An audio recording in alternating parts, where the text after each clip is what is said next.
FIFA বিশ্বকাপের mega সেমিফাইনালে মুখোমুখি হতে যাচ্ছে দুই চির প্রতিদ্বন্দ্বী আর্জেন্টিনা ও ইংল্যান্ড।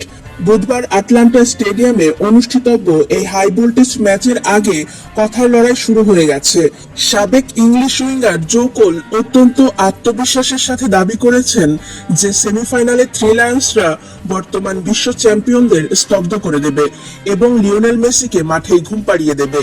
বিশ্বকাপের মঞ্চে দীর্ঘ 24 বছর পর এই দুই পরাশক্তি একে অপরের মুখোমুখি হতে যাচ্ছে। 39 বছর বয়সী আর্জেন্টাইন অধিনায়ক লিওনেল মেসির আন্তর্জাতিক ক্যারিয়ারে এটি ইংল্যান্ডের বিরুদ্ধে প্রথম ম্যাচ।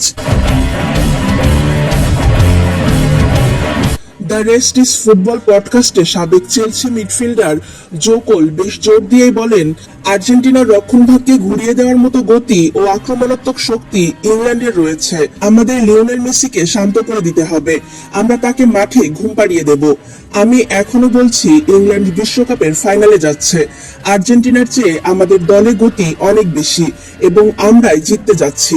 আমি এটা আমার হারের মজ্জায় অনুভব করছি।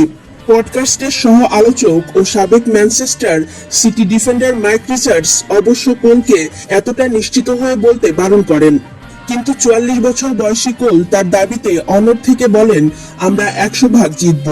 সাবেক স্কটিশ তারকা অ্যালিস্টার ম্যাককোইস অবশ্য কোলের এই অতি আত্মবিশ্বাসের সাথে পুরোপুরি একমত হতে পারেননি।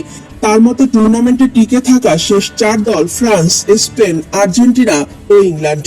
এর মধ্যে ইংল্যান্ড আসলে তৃতীয় সেরা দল।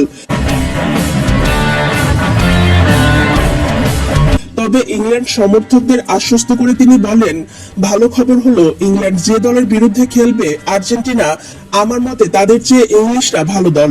রক্ষণাত্মক ভাগে আর্জেন্টিনা খুব একটা শক্তিশালী নয়, তবে আক্রমণ ভাগে মেসি যে কোনো মুহূর্তে জাদুকরি কিছু করে বসতে পারেন, যা থেকে ইংল্যান্ডকে সাবধান থাকতে হবে। তবে আমাদের সামনে একটি দুর্দান্ত ম্যাচ অপেক্ষা করছে। মেসির ক্যারিয়ারের প্রথম বিশেষ ম্যাচ সুইজারল্যান্ডের বিপক্ষে 3-1 ব্যবধানে কোয়ার্টার ফাইনালে জয়ের পর গণমাধ্যমে মুখোমুখি হয়ে নিজের ক্যারিয়ারের প্রথমবার ইংল্যান্ডের বিপক্ষে খেলার অভিজ্ঞতা নিয়ে কথা বলেন লিওনেল মেসি। মেসি বলেন, এটি একটি অত্যন্ত বিশেষ ম্যাচ। আমার ক্যারিয়ারে প্রথমবার এমনটা হতে যাচ্ছে। আমি বিশ্ব ফুটবলের প্রায় সব দলের বিরুদ্ধে খেললেও কখনো ইংল্যান্ডের বিপক্ষে খেলিনি। ঐতিহ্যবাহী একটি দলের বিপক্ষে সেমিফাইনালের মতো বড় মঞ্চে এমন ম্যাচ খেলার অনুভূতি সবসময় চমৎকার।